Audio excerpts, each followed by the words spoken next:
इगतपुरीपासून रत्नागिरीपर्यंत सुमारे 550 किलोमीटर अंतर. सह्याद्रीची गाठ जेव्हा समुद्राशी होते.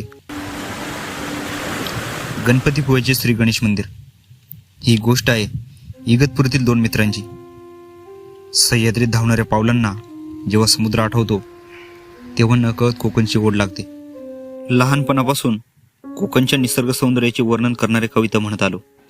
आज ते प्रत्यक्षात अनुभवणार होतो, पण उशीर झाला. ते म्हणतात ना, सौंदर्याला दुःखाचा शाप असतो, तशीच परिस्थिती इथे झाली. पुस्तकातली कौलारू घरे प्रत्यक्षात मात्र ओस पडत आहेत. या सर्व उत्तरांच्या शोधात सुरू झालेली कोकण यात्रा सोबतीला होती क्वीन स्प्लेंडर.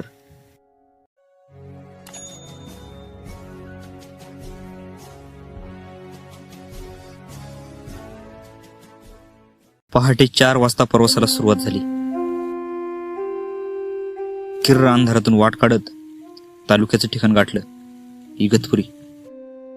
सुरुवातीचा टप्पा आहे कसारा घाट ते शहापूर. पहिल्या 2 तासात शहापूर पासून डावीकडे वळून भातसा नदी ओलांडली.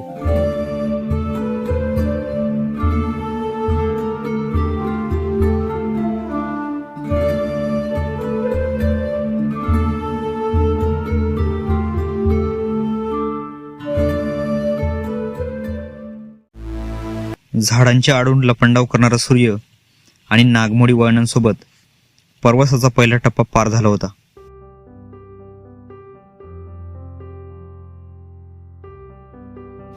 छोट्या छोट्या रस्त्यांच्या सोबतीने नेरळमध्ये प्रवेश झाला.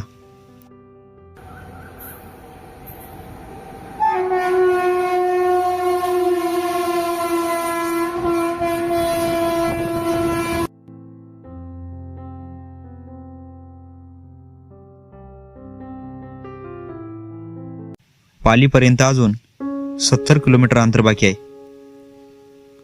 खोपोलीतून सरळ पूर्वेकडे जाणारा रस्ता खंडाळा घाट व कार्ला लेणीकडे जातो. छत्रपती शिवाजी महाराजांच्या स्मारकापासून उजवीकडे वळून आम्ही पळसदरी मार्गे पालीच्या दिशेने निघालो. सरसगड किल्ल्याच्या पायथ्याशी वसलेले अष्टविनायकाचे एक स्थान पाली. धार्मिक आणि ऐतिहासिक दृष्ट्या या ठिकाणाला विशेष महत्व आहे. सूर्य माथ्यावर आला तसे उन्हाचे चटके जाणवू लागले.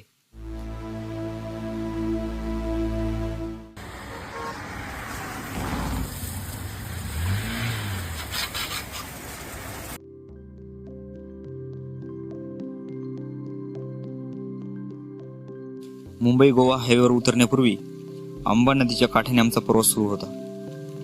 इगतपुरीपासून सुमारे 200 किलोमीटर पुढे आलो होतो, पण ना डोक्यावरची कळशी खाली उतरली न लाकडाचा भारा.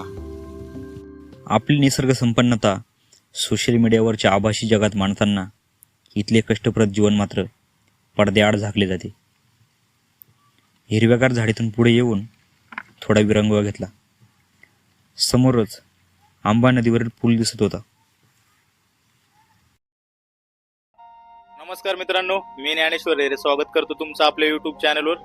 सो मित्रांनो, आपली आजची जी जर्नी होती ती जवळपास 4 वाजता चालू झालेली आहे. तर आपण होतो रात्री विक्रांत दादाच्या घरी. इकडं विक्रांत बसलेले. 4 तास झालेत कंटिन्यू प्रवास चालू आहे आमचा. इगतपुरी पासून आम्ही जवळपास आता 200 ते 250 किलोमीटर आलेलो आहे पुढं. आणि आता निवांत एक ठिकाणी बसलोय. जरा वेळ म्हटलं इथं रेस्ट करू. बरं, गाडी वगैरे आपली पार्क केली ना, आता आहे ना थोडस नाश्ता करतोय.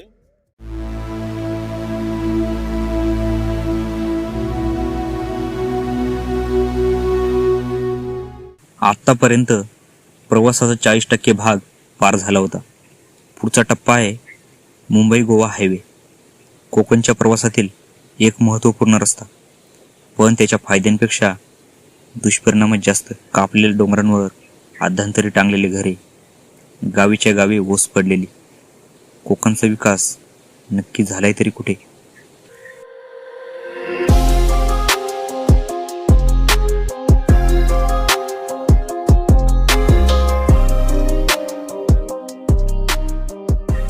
गरम उन्हाच्या वाफांमध्ये आता घसा कोरडा झाला, म्हणून एका ठिकाणी थोडा विसावा घेतला.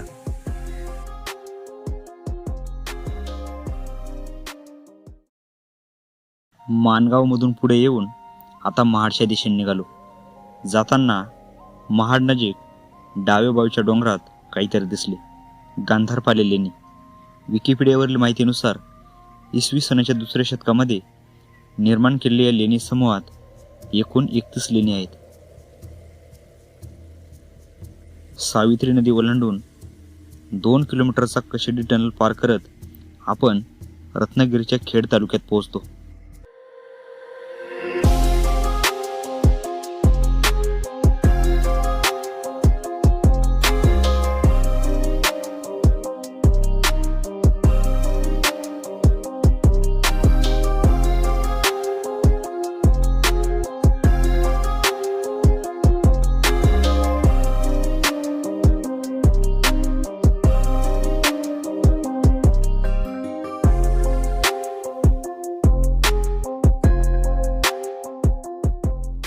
प्रवास अगदी शेवटच्या टप्प्यात होता. इतिहासातील एक दुर्दैवी ठिकाण संगमेश्वर. शास्त्री नदीच्या पुलावरून आम्ही आता पुढील गावात पोहोचलो. असुर्डे. एक निरागस गाव. वातावरणातील प्रसन्नतेसोबत प्रवासातील थकवा अलगदपणे नाहीसा झाला.